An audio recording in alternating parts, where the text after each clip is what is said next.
Stop! Before you pull that plant out of the ground, I need you to watch this video first. Because there's a very good chance that what you think is a dying plant is actually a plant sending you a message.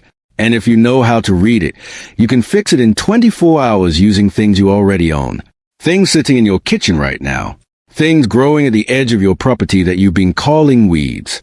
I've spent years going down rabbit holes on this stuff. Old farming journals, government agricultural publications, university extension documents from Korea, Brazil, Japan, the UK. And what I found will make you genuinely angry that nobody taught you this earlier. We're talking about a 21 method system. Methods that have been quietly working for thousands of years on every continent on Earth. Methods that a $24 billion industry doesn't want you to know because you cannot sell a patent on a chicken coop or put a price tag on rainwater. Some of these are backed by hard peer-reviewed science. Some of them are backed by 2,000 years of farming tradition that doesn't need a laboratory to prove itself. All of them cost less than what you're currently spending on stuff that barely works. And yes, one of them involves a bathroom. We're getting there. Don't skip ahead. But before we get into any of that, here's the one thing that will change how you look at every struggling plant you'll ever own. Most gardeners diagnose wrong. They see a sick plant and they see a dead plant. Those are two completely different things. A plant with brown, crispy leaves? Those leaves are gone. Accept it. But the plant itself? Almost always recoverable. The question is just which specific thing it needs. Here's how you read it fast. Yellow leaves starting from the bottom working up, while the top of the plant stays green. That's nitrogen. The plant is basically eating its own older growth to keep the new stuff alive. Now flip the scenario. New growth at the top is yellow, but you can still see the green veins running through the leaf. That's iron, sometimes magnesium. And here's a trick almost nobody knows. Take your thumbnail and scratch the bark of the stem. If you see green underneath, the plant is alive. It doesn't matter how bad it looks. Do not pull it. Now here's the part that changes your entire fertilizing strategy. In the early 1950s, two scientists at Michigan State University made a discovery that the fertilizer industry has quietly buried ever since. They mixed radioactive traces into a liquid spray, applied it directly onto plant leaves, and followed where it went using Geiger counters. What they found was this. Nutrients sprayed onto a leaf moved through the entire plant at roughly 1 foot per hour. Nearly 2/3 of foliar nitrogen gets absorbed within 25 minutes of application. Think about what that means. Your tomato plant does not have to sit there waiting 2 weeks for granular fertilizer to dissolve into the soil, get broken down by bacteria, migrate to the root zone, and finally get absorbed. Spray it on the leaf at sundown. It's in the plant by morning. That single discovery is the foundation of everything we're about to cover. We are feeding the plant directly while simultaneously building the soil underneath it. Two things at once. Zero wasted time.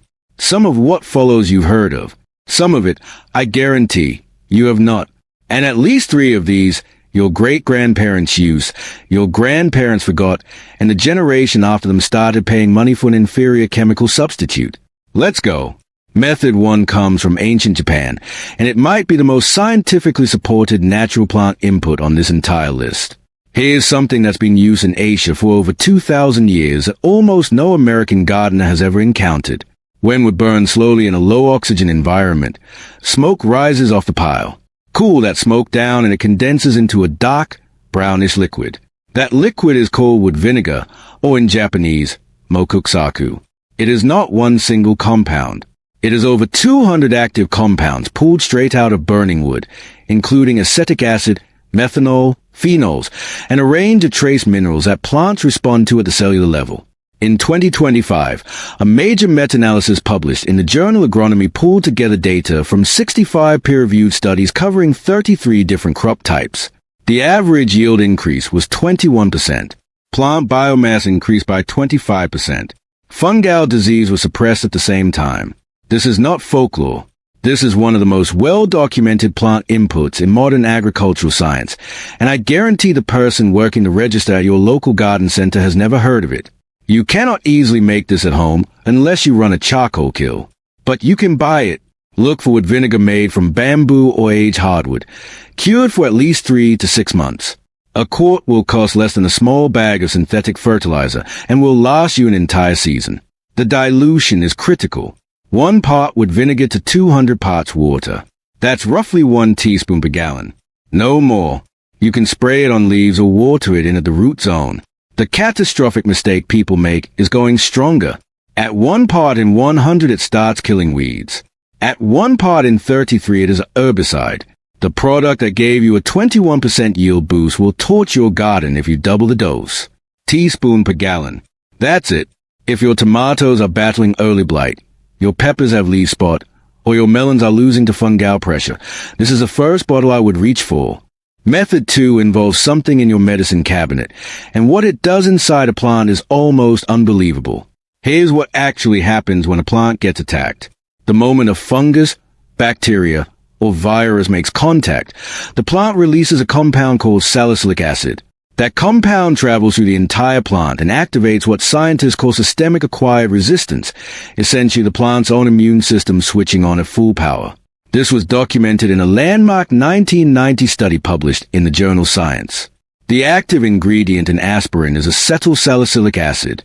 Drop it in water and it breaks down directly into salicylic acid, which means that when you spray aspirin water onto your tomato leaves, you are handing the plant the exact chemical signal it uses to arm its own defenses. The plants start producing proteins that punch holes in fungal cell walls before any infection even takes hold. You are not treating disease. You are preventing it from ever starting. 1 325 milligram uncoated aspirin tablet. 1 gallon of water. 1 drop of dish soap so the solution actually sticks to the leaf surface instead of beading off. Spray every 2 to 3 weeks through the growing season. Works especially well in the nightshade family, tomatoes, peppers, potatoes, eggplants, and on brassicas including broccoli and cabbage. 2 things that will make this fail. First, using coated aspirin. It won't dissolve properly. Buy the cheapest plain uncoated tablet you can find. Second, using more than 1 tablet per gallon thinking you'll get better results. You won't. Above 500 milligrams per gallon, the leaves start to burn. 1 tablet is the dose. The critical timing instruction. This is a prevention tool, not a cure. A plant that is already infected cannot use this to undo existing damage. But a plant sprayed regularly from transplant onward will fight off infections on its own before you ever see the first symptom. That's the actual goal. Method 3 is what the scientific community calls the most studied biostimulant in the world. And the most common mistake people make with it completely reverses its effect. Seaweed extract, specifically from a brown algae species harvested off the coast of Iceland, Nova Scotia, and Maine, has more controlled research backing it than any other natural plant input sold on the market.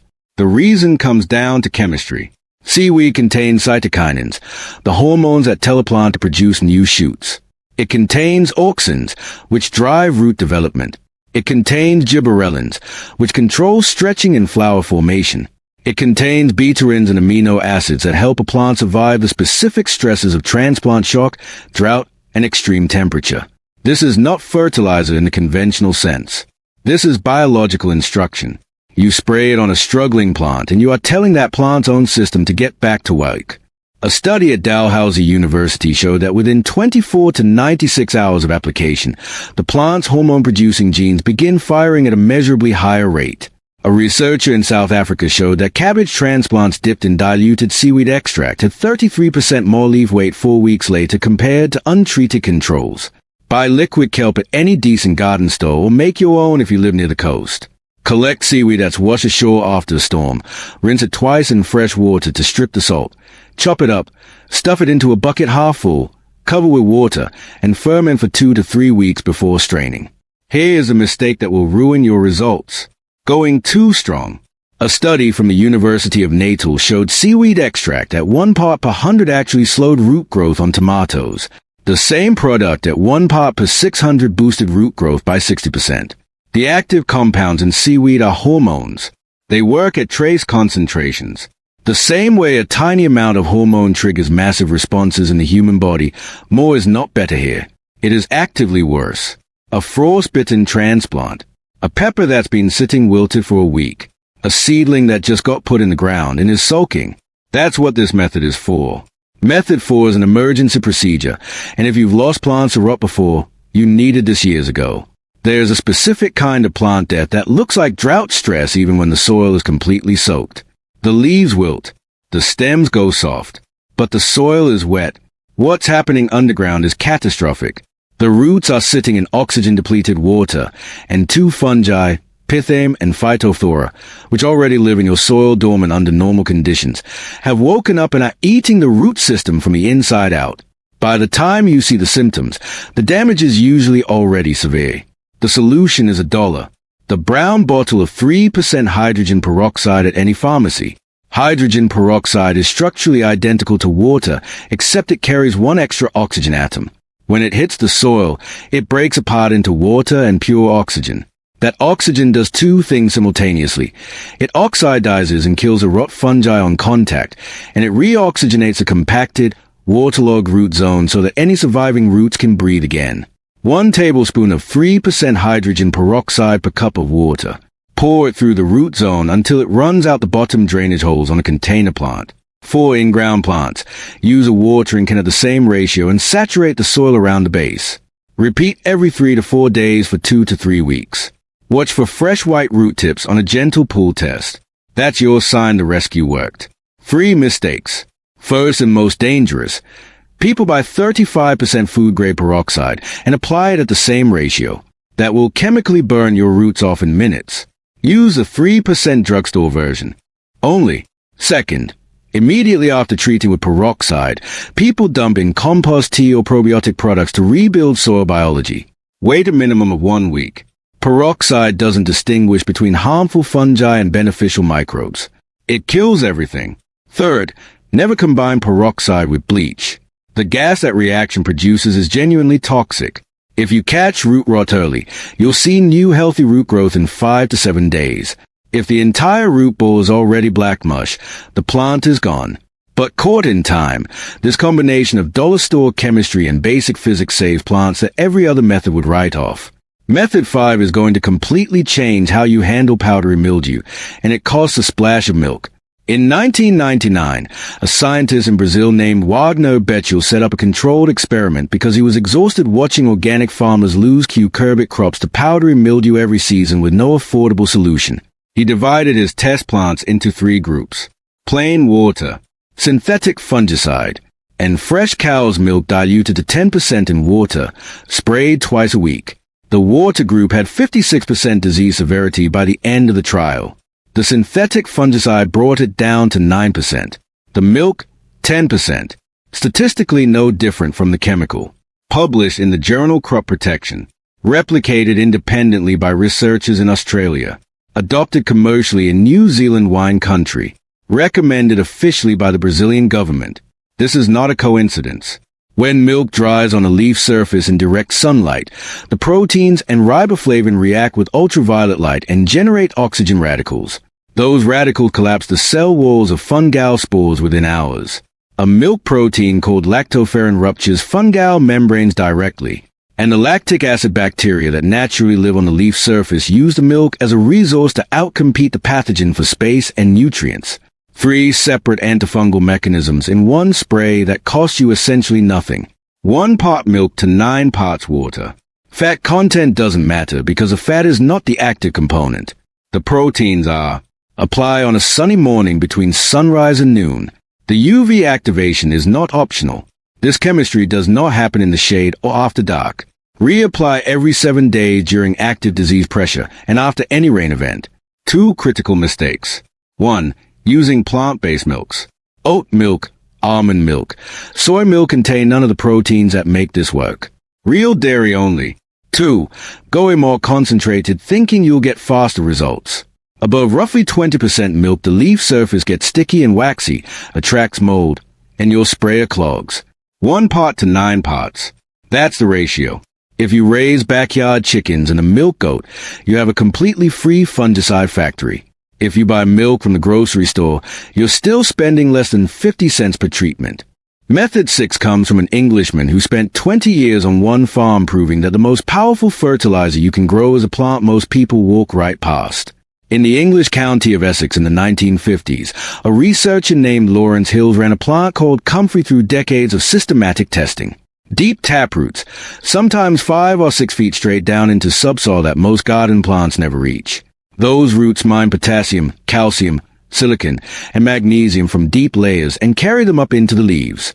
Hills identified one specific strain, known today as Bocking 14, that produce a potassium concentration 2 to 3 times higher than farmyard manure and remain sterile so it wouldn't take over your entire garden. Every serious British gardener still grows it. Most American gardeners have never heard of it. Cut the leaves 4 or 5 times a season. That's your raw material. You can ferment it in a bucket of water for 2 weeks, but the smell is genuinely awful. Here is the better method Hills himself developed. Pack chopped comfrey leaves tightly into a bucket. Place something heavy on top. Drill a small hole in the base of the bucket and set it over a collection jar on bricks. No water. The leaves break down under their own weight over 2 to 3 weeks and release a dark concentrated liquid from the bottom. Almost no odor compared to the water method. Dilute that liquid 15 to 1 with water and apply it at the root zone of any plant that needs to bloom or set fruit. Tomatoes, peppers, cucumbers, potatoes, fruit trees, dahlias. Stop there though. Do not apply this to lettuce, spinach, or root crops. The high potassium triggers bolting and growth distortion in those plants.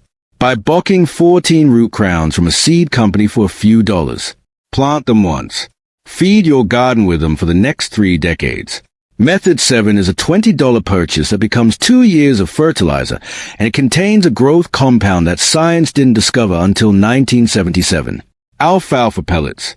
The kind sold in 50-pound bags at farm supply stores to feed horses and rabbits. They contain a compound called Triacontanol, a 30-carbon fatty alcohol that was only identified and isolated by Michigan State researcher named Stanley Reese in 1977. In the study published in the journal Science, he sprayed diluted Triacontanol on rice seedlings and measured the results 40 minutes later. 40 minutes. Measurably more biomass, more chlorophyll, and higher nitrogen content than the untreated controls. Today it's applied commercially across millions of acres of rice and wheat in Asia. The thing is, you don't need the purified compound. The compound is already in the pellets.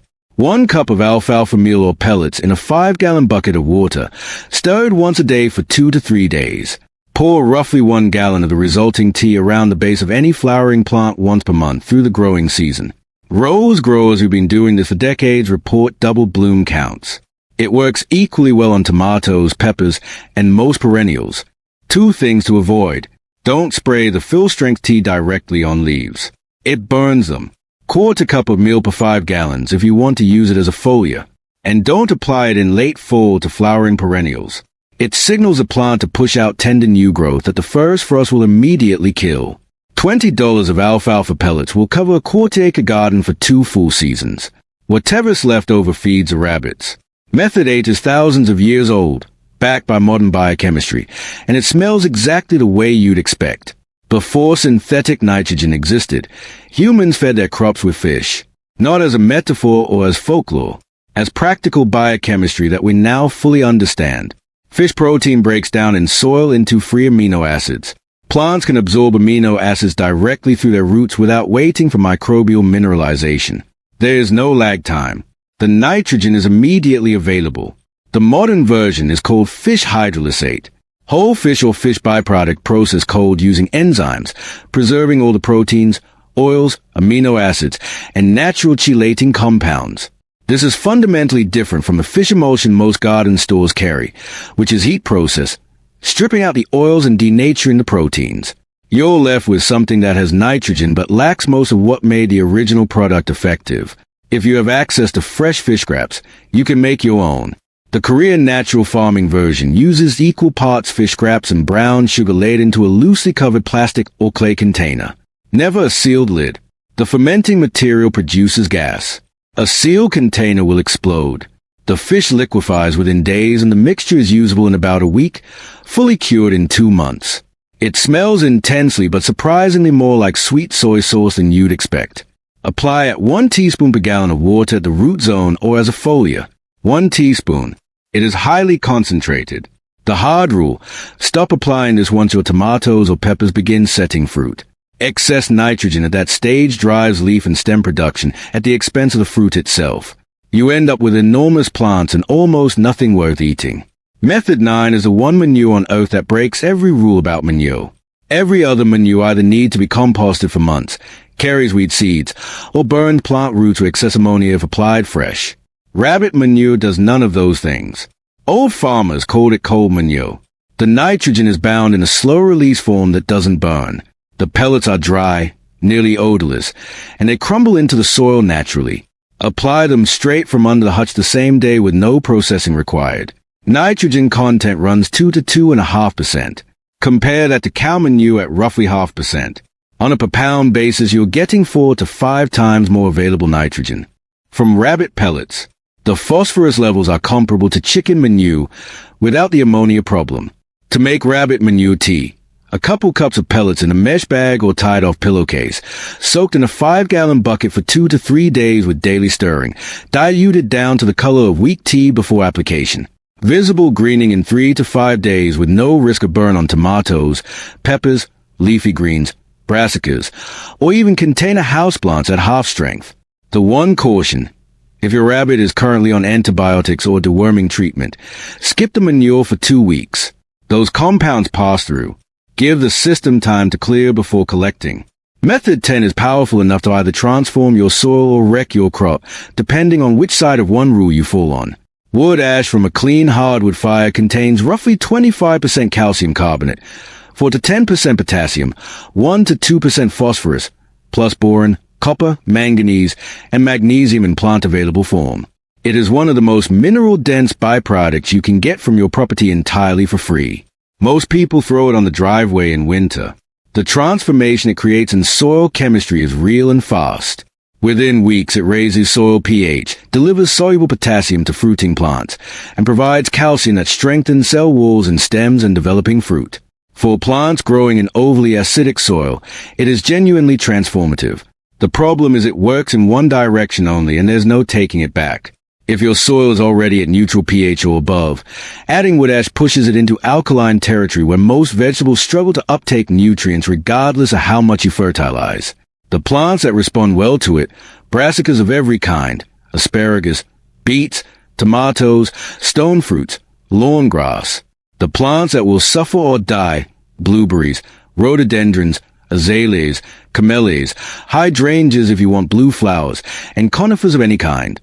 These are acid-loving plants, and wood ash actively destroys their growing environment. The rule almost nobody knows: do not apply wood ash to a potato bed. There's a soil-dwelling bacterium called Streptomyces scabies that causes potato scab, the rough corky patches on the skin. It thrives in the higher pH that wood ash creates. Your yield will be fine.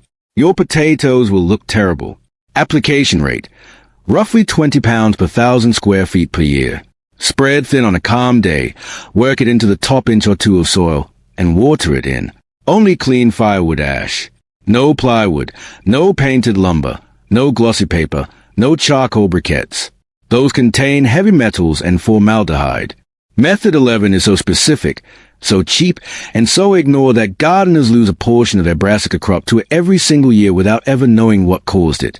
Cut a broccoli stem down the middle. If you find a hollow brown channel running through the core, that plant was not diseased. That was not poor watering. That was one missing trace mineral: boron. Boron is unusual among plant nutrients in 2 ways.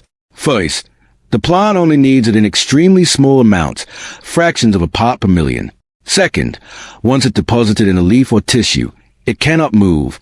The plant cannot redistribute it the way it can with most other nutrients. So when actively growing tips at the top of the plant demand boron, and there's none left in the soil to pull up, those growing tips fail. Hollow stems in broccoli, brown heart in turnips and rutabagas, distorted, crumbly cauliflower heads, misshapen strawberries, all the same deficiency. Soils east of the Mississippi are particularly prone to boron deficiency because generations of rainfall have leached it out. Most gardeners never test for it. They just accept imperfect brassicas as normal. Fix: 20 mule team borax from the laundry aisle. 1 tablespoon dissolved in 1 gallon of warm water. Spray that gallon evenly over a 100 square foot bed. Once per season. Once, not twice. Boron has the smallest gap between deficiency and toxicity of any plant nutrient in existence.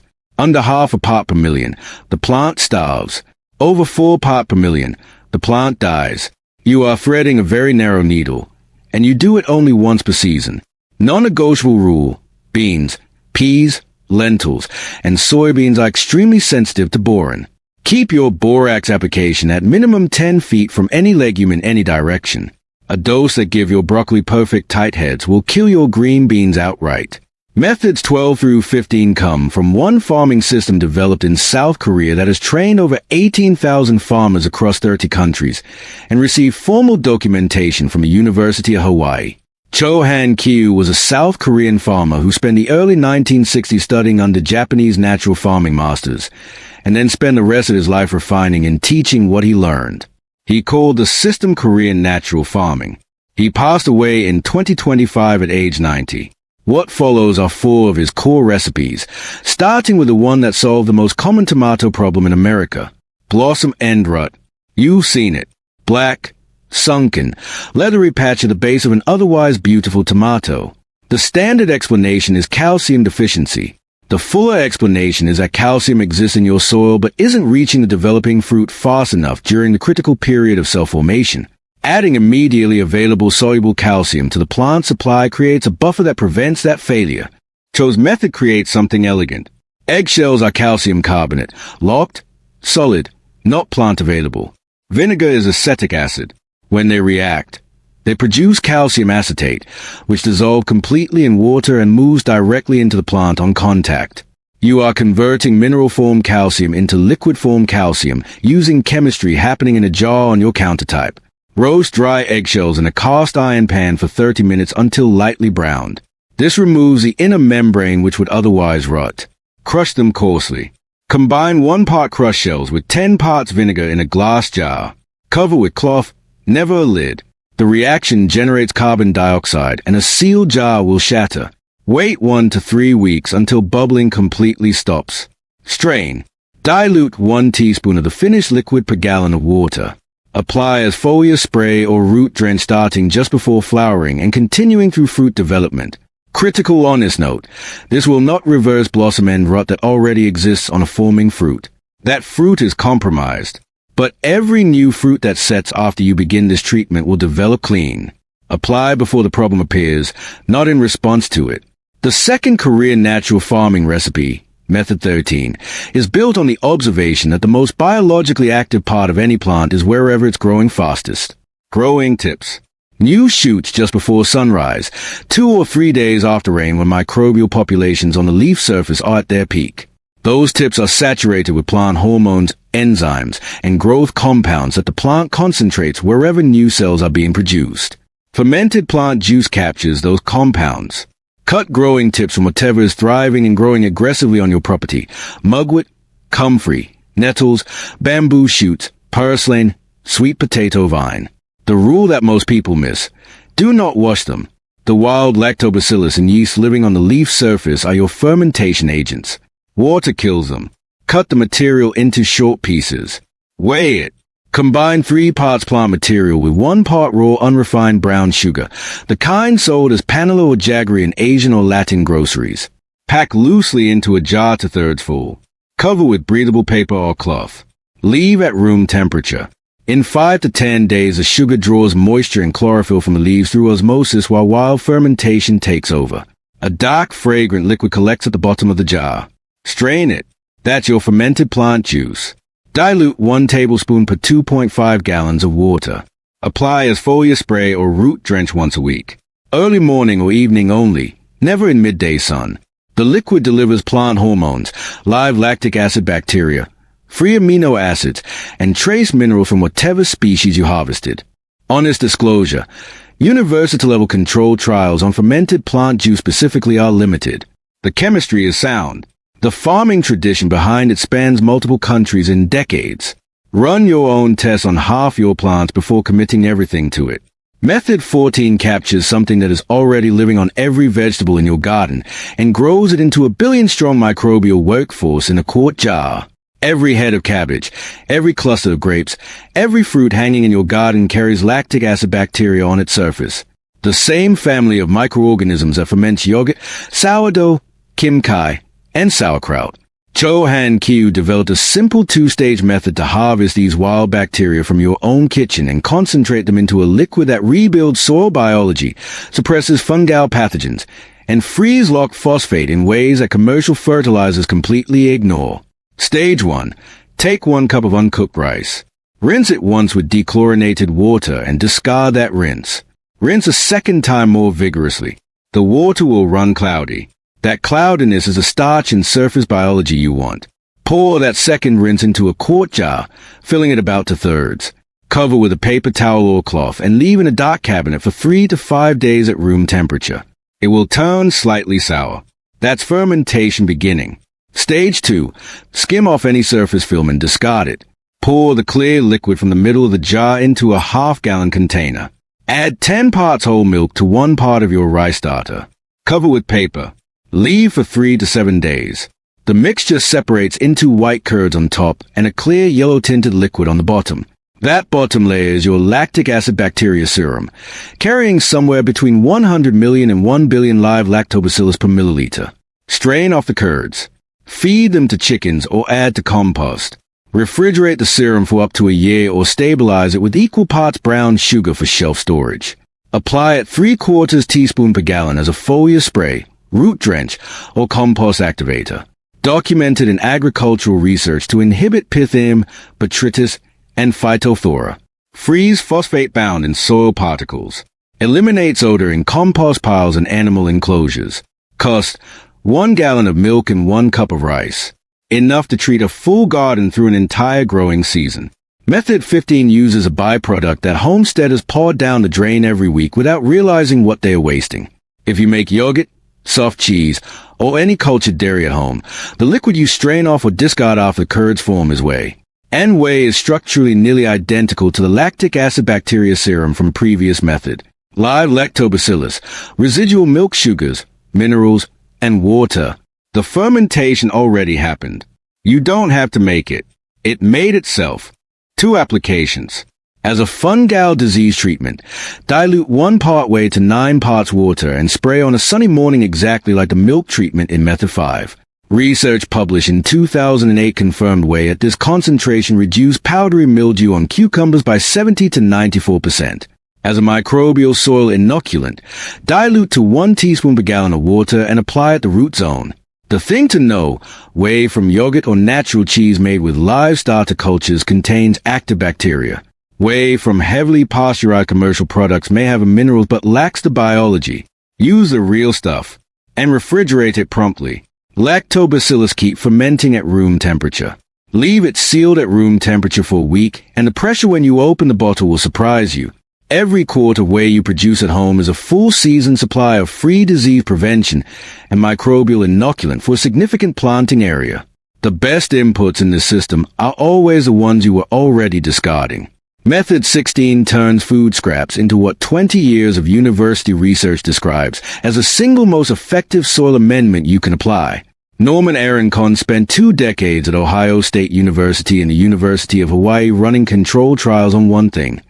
What happens to plant growth when you feed the soil vermicompost, the dark crumbly castings produced by red wiggler worms processing organic matter through their digestive systems? Trial after trial across tomatoes, peppers, strawberries, lettuce, pak choi, marigolds, and ornamentals, the finding was consistent. Vermicompost outperformed conventional compost on yield, growth rate, and disease resistance. The active components are humic acids, fulvic acids, and a community of plant growth-promoting bacteria that red wigglers specifically cultivate in their gut environment. Aroncon's 2003 research showed that humic acids extracted from worm castings produce measurable growth stimulation at concentrations as low as 250 parts per million. You can buy bagged worm castings at most garden centers. Or you can keep a 5-gallon worm bin in your garage, feed it kitchen scraps, and produce a steady free supply. Either way, here's how to turn solid castings into a liquid root drench. 1 cup of castings in a mesh bag or old sock, suspended in 5 gallons of dechlorinated water. Add 1 teaspoon of unsulfured molasses to feed the bacteria.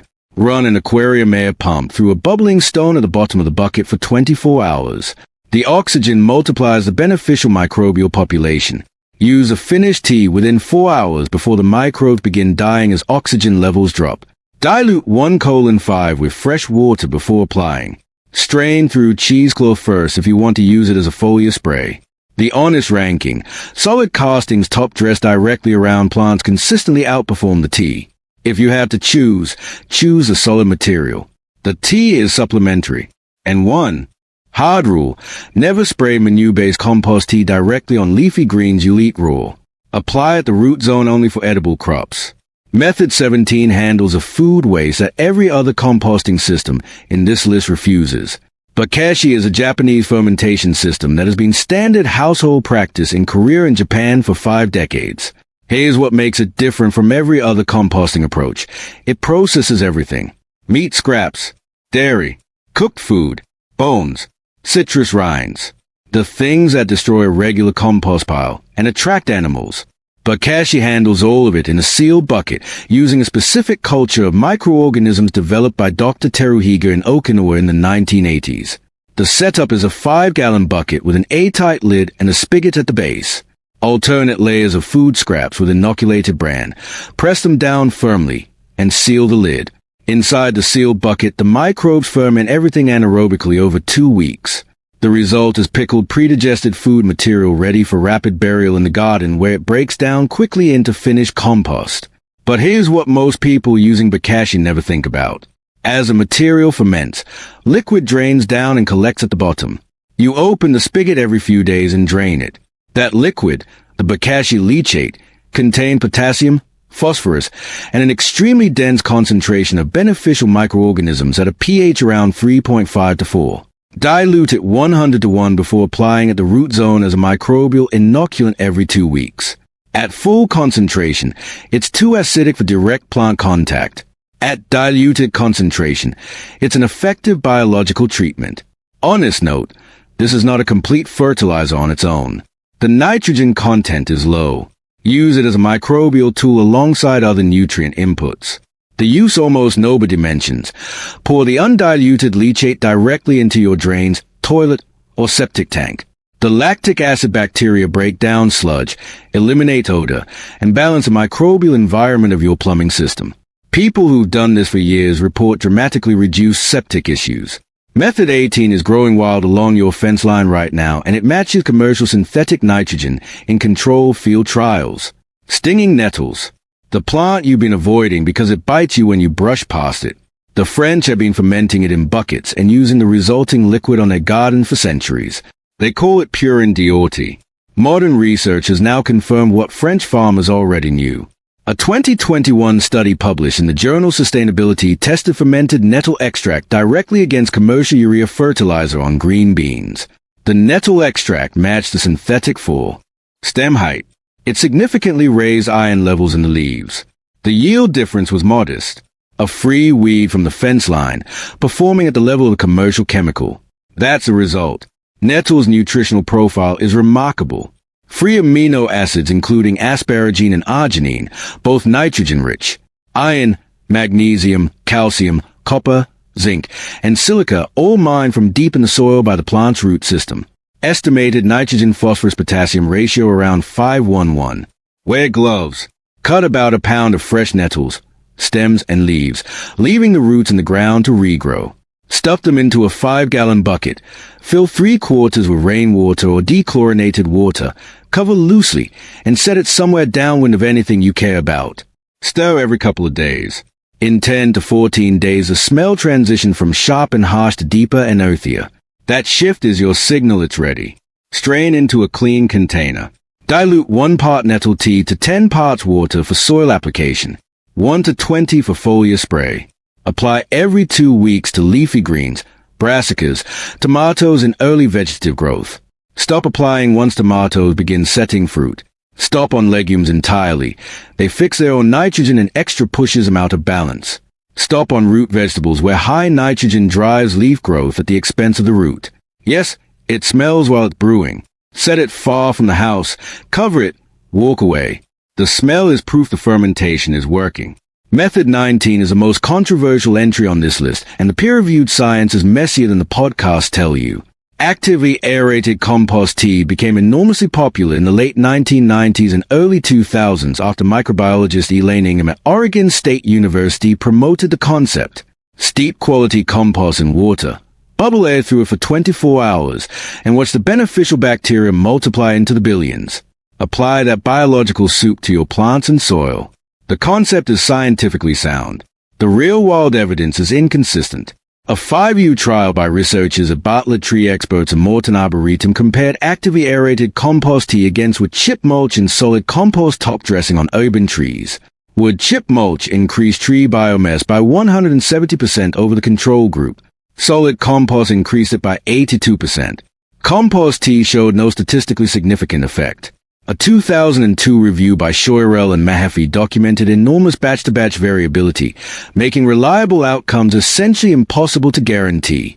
A 2004 safety study showed that compost teas brewed with molasses from contaminated compost can grow salmonella from 1 colony per milliliter to over 350,000 within 72 hours. Here's the honest position. Compost tea can be a useful tool, but solid compost consistently beats it. If you brew it, use this recipe. 5 gallons of dechlorinated water. 1 to 2 cups of high-quality finished compost in a mesh bag. 1 to 2 tablespoons of unsulfured molasses. 1 teaspoon of liquid kelp. 1 teaspoon of fish hydrolysate. Continuous aeration via strong aquarium pump for 24 to 48 hours at room temperature. Use within 4 hours of stopping the pump. Never apply manure-based compost tea as foliar spray on food crops. If you're choosing between spending time on compost tea or top dressing solid compost on your beds, spend it on the solid compost every time. Method 20 is the longest investment on this list, and it has been working in the Amazon rainforest for more than 1,000 years.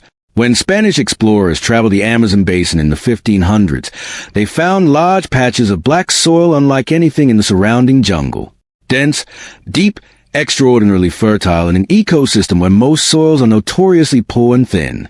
The indigenous people who created those soils over a minimum of 1,000 years mixed pottery shards, fish bones, manure, and specifically the charcoal left over from low-temperature fires.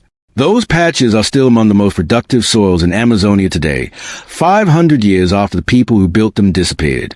The active ingredient is biochar, carbon created by burning organic material at relatively low temperatures in a low-oxygen environment. At the microscopic level, it is a sponge of almost unimaginable surface area. 1 gram of biochar has a surface area equivalent to a tennis court. That structure does 2 things in soil. It holds water, dramatically improving moisture retention, and it provides a permanent habitat for beneficial soil microbes, whose populations colonize the pore structure and establish long-term. The carbon itself is essentially permanent. Biochar added to soil today will still be there and still functioning 1,000 years from now.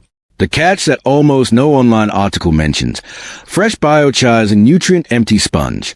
Added directly to soil, it initially pulls nutrient out of the soil environment to fill that sponge, reducing fertility in the first season. You must charge it first.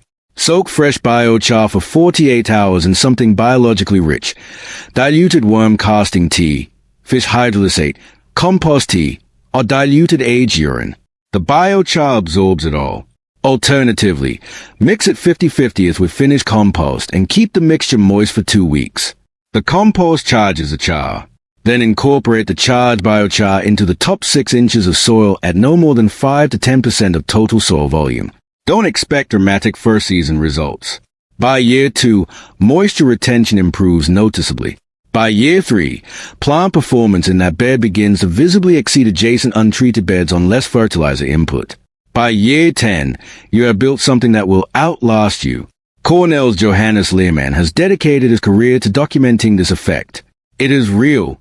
Method 21 is the one I told you we'd get to. This is going to make some people uncomfortable. I'm going to give you the science and let you make your own decision. Every day the human body excretes a substance that is approximately 95% water, sterile when it leaves the body, and carries an average nitrogen-phosphorus-potassium ratio of roughly 11-1-2.5. That is comparable to commercial liquid lawn fertilizers on the market today. 80% of the nitrogen humans consume in food exits through urine, not solid waste. 50% of the phosphorus. 60% of the potassium. The Rich Earth Institute in Vermont has operated a community-scale urine collection and application program since 2012. They collect roughly 12,000 gallons annually from 200 donors and have run multi-year trials at a local farm. Hay yields match those achieved with synthetic fertilizer. They publish the results in peer-reviewed journals. They also work with the University of Michigan and University of Buffalo to study pharmaceutical residue levels in urine fertilized food. The conclusion: you would need to eat a pound of urine-fertilized lettuce every day for 2,000 years to ingest one therapeutic dose worth of acetaminophen. In Switzerland, a government-approved commercial fertilizer made from human urine has been sold since 2018 under the brand name Boron. This is not new. The Roman collected it and taxed its sale. Amish and Mennonite farmers have used it for generations. Every Asian farming culture older than 4,000 years recycles it systematically. Application: collect fresh urine in a clean container.